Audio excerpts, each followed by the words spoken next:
दोस्तों दुनिया में जितना हम तारीख में पीछे चले जाएं और जितना हम देखें कि तारीख में कौमें कैसी थी, दुनिया कैसी थी, लोग कैसे रहते थे, कल्चर्स कैसे थे, मोरालिटी ओवरऑल कैसी थी सब नेशंस की, तो इतना कोई फ़र्क नहीं हमें देखने को मिलता।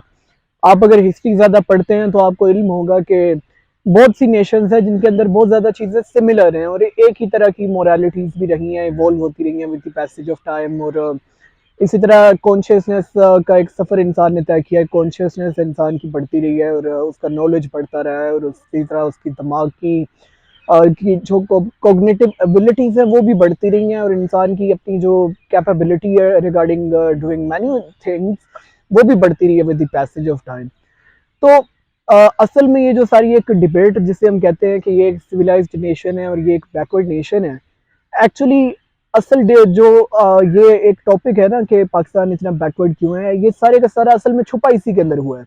क्योंकि कुछ कैरेक्टरिस्टिक्स होती हैं जो कि बैकवर्ड नेशंस की होती हैं और कुछ कैरेक्टरिस्टिक्स होती हैं जो कि सिविलाइज्ड नेशंस की होती हैं। आप हिस्ट्री में पढ़ लें, जब भी सोसाइटीज़ बैकवर्ड थी तो उनके अंदर कुछ कैरेक्टरिस्टिक्स थी और उसमें बहुत ज़्यादा मतलब मसले मसाइल थे नेशंस के अंदर। मसलन चोरी वगैरह बहुत थी, अमन अमान की सूरत हाल बड़ी ख़राब थी, रूल ऑफ लॉ नहीं था, स्टेटलेसनेस थी। इसी तरह मर्डर्स वगैरह, किलिंग्स एंड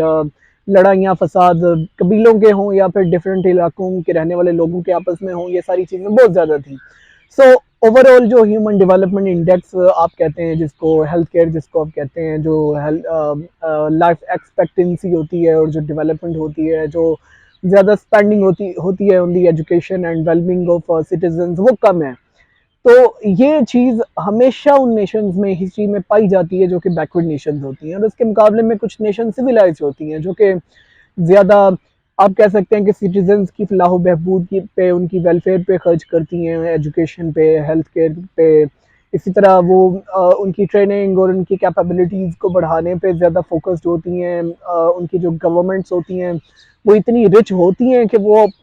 अपनी अगर मोनार्क्स भी फॉर एग्जांपल हिस्ट्री में थे तो तब भी वो अपने जितने भी उनकी आसाइशें और लग्जरीज हैं उनको पूरा करने के बावजूद वो स्टेट के इंफ्रास्ट्रक्चर पे और सिटीजन पे खर्च करने के काबिल होते हैं। जब भी स्टेट इतनी अमीर होती है या फिर इतनी मतलब वो कैपेबल होती है कि वो अपने सिटीजन्स पे खर्च कर सके, तब एक सिविलाइजेशन आबाद होती है। और अगर स्टेट इस पोजीशन में नहीं होती तो फिर सिविलाइजेशन बिल्कुल आबाद नहीं होती और बल्कि उसके मुकाबले में हम देखते हैं कि इंसानों का जो कल्चर है और जो ओवरऑल उनकी मोरालिटी एंड लाइफस्टाइल है वो इंतहाई एक बैकवर्ड स्टेप लेता है। तो आज जिस स्टेज पे आप पाकिस्तान को और मुस्लिम्स को स्पेशली देखते हैं, ये एक इंतहाई अंडर डेवलपमेंट और स्टैग्नेशन की एक कंडीशन है जिसमें काफ़ी लंबे अरसे से हम लोग मुब्तला हैं। मैं इस वक्त सिर्फ पाकिस्तान की अगर बात करना चाहूँ तो हमारे मुल्क के अंदर जो स्ट्रक्चरल इश्यूज हैं जिनको सॉल्व नहीं किया गया, जिसके अंदर हमारी आर्मी का भी आ सकता है, उसके अंदर हमारे पॉलिटिकल सिस्टम का भी आ सकता है कि पॉलिटिकल प्रोसेस नेचुरली उस तरह इवॉल्व नहीं हुआ हमारे कंट्री के अंदर। उसी तरह आप फिर जब स्टेट से हटते हैं तो फिर आप सिटीजन्स पे आ सकते हैं कि सिटीजन्स की उस तरह से एजुकेशन और ट्रेनिंग नहीं की गई, उस तरह से उनके दिमाग नहीं खोले गए कि वो आज की दुनिया के साथ चल सकें। बहुत ज़्यादा हमारे अंदर बैकवर्ड नेशंस वाली तकरीबन बहुत ज़्यादा हम कह सकते हैं कि हमारे अंदर कैरेक्टरिस्टिक्स हैं, प्रॉपर्टीज़ हैं, और हम दिन ब दिन इन्हीं वजूहात की वजह से, ये जो हमारे अंदर बैकवर्ड नेशंस वाली कैरेक्टरिस्टिक्स हैं, इसकी वजह से ज़्यादा से ज़्यादा अंडर डेवलपमेंट की तरफ जा रहे हैं दिन ब दिन।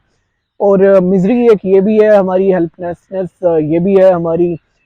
और इस चीज़ में मेरा ख्याल है दुनिया को अब तरस भी आता होगा कि अब हम इस पोजीशन में रहे ही नहीं कि आइडेंटिफाई कर सकें बेहतर तरीके से कि हमारे अंदर मसाइल क्या हैं। दिन ब दिन हमारा जो डिस्कोर्स है और जो हमारी डिबेट है वो भी इंतहाई बैकवर्ड स्टेप्स ले रही है और हम इंतहाई नॉन इश्यूज़ में अपना टाइम पूरी नेशन वेस्ट कर रहे हैं। पाकिस्तान के अंदर जो एक्सट्रीमिज़म है उसकी सबसे बड़ी रीज़न ये है कि पाकिस्तान के अंदर जो एक आइडियोलॉजी और नैरेटिव है वो एक ऐसा नैरेटिव है जो कि यहाँ की एलीट ने बना रखा है सिर्फ कैश करने के लिए। आवाम और लोग और मिडिल क्लास और बहुत से रिच लोग भी उस पर बिलीव करते हैं बड़ी नेक नीयती के साथ, but actually in its reality and essence this ideology has nothing। इस आइडियोलॉजी के मुताबिक जी जो भी बंदा ان چیزوں میں بلیو نہیں کرتا جو کہ ایک کچھ پیرامیٹرز بنائے ہوئے ہیں آپ کہہ سکتے ہیں کہ ایک مسلم ہونے کے، تو وہ یہاں کا ایک آپ کہہ سکتے ہیں کہ میجورٹی کا شہری نہیں ہے. ہم نے اپنی جو آبادی ہے اس کو اقلیت میں اور اکثریت میں تقسیم کر دیا. although it is against our religion as well as against the ideology of Pakistan. That is what I believe. And آپ لوگ ریسرچ کرنے کے بعد اس پہ بہتر طریقے سے دیکھ سکتے ہیں آپ کا کیا موقف ہے.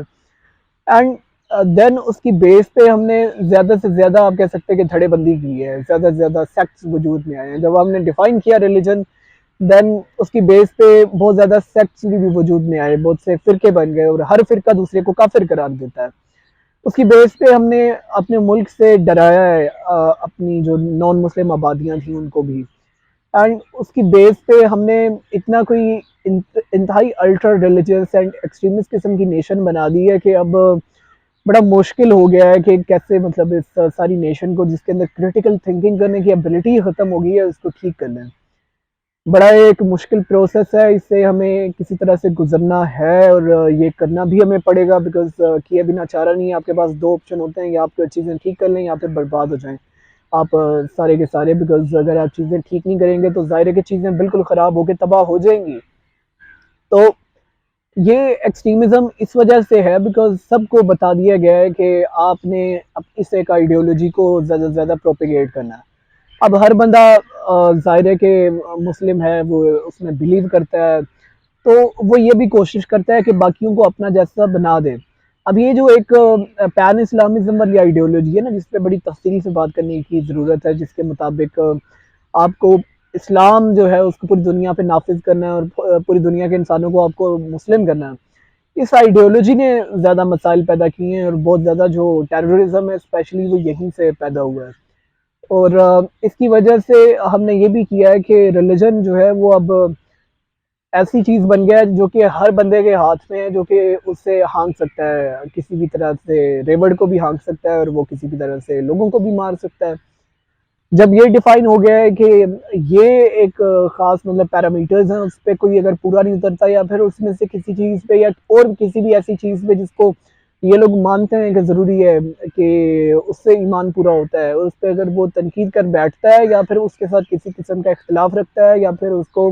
ریلیجن ہی میں سے کسی آرگومنٹ کے تحت وہ اگین سے ڈیفائن کرنا چاہتا ہے یا جو بھی اس کا اسکول آف تھاٹ ہے، اب اگر ڈفر کرتا ہے نا اس میجورٹی کے پوائنٹ آف ویو سے، تو اس پہ پھر وہ ایک سختی آ جاتی ہے کہ اب اس کو یا پھر دائرہ اسلام سے خارج کر دیں یا پھر اس کو پکڑ کے قتل کر دیں، کہیں کہ جی اس نے بلا اسلامی کر لی ہے. سو اب ہم اسٹیٹ لیسنس کی طرف چلے گئے ہیں اس کی وجہ سے، جس کو ہم کہتے ہیں نا نان جوڈیشل مرڈرز، اس کی طرف بھی ہم چلے گئے ہیں. ہم نے کافی زیادہ قتل دیکھ بھی لیے ہیں کہ کتنے زیادہ اس کی وجہ سے ہوئے ہیں اور ہسٹری میں بھی کتنا اس چیز کو کیش کیا جاتا رہا ہے. جو اس کا حل ہے وہ بڑا سمپل ہے کہ ہمیں زمین پہ خود خدا نہیں بننا، بلکہ بہت سی چیزیں ہمیں چھوڑ دینی ہے کہ یہ خدا کے ساتھ ہیں اور خدا ان پہ بہتر فیصلہ کر سکتا ہے. ہمارے پاس یہ اتھارٹی نہیں ہے کہ ہم لوگوں کو قتل کریں یا پھر بیٹھ کے ججمنٹس پاس کریں کہ یہ مسلم ہیں کہ نہیں ہیں اور یہ ان کی کیا سزا ہم انڈیویجولز دے سکتے ہیں یا کورٹ کو دینی چاہیے. اور اسٹیٹ کو بھی اس حوالے سے اب پالیسی بنانے کی ضرورت ہے کہ وہ اس پہ اب فیصلہ کرے کہ اگر اس نے ان سٹیزنز کو کچھ بہتر ٹریننگ اور ایجوکیشن دینی ہے تو اس کو کس طرح کی پالیسیز بنانی پڑیں گی، کس طرح کا نیریٹو بلڈ کرنا پڑے گا، اور کس طرح سے ایسے لوگوں کو جو کہ اب ان کے کنٹرول سے باہر نکل گئے ہیں ان کو اگین کنٹرول میں لانا پڑے گا. یہ بہت ضروری ہے.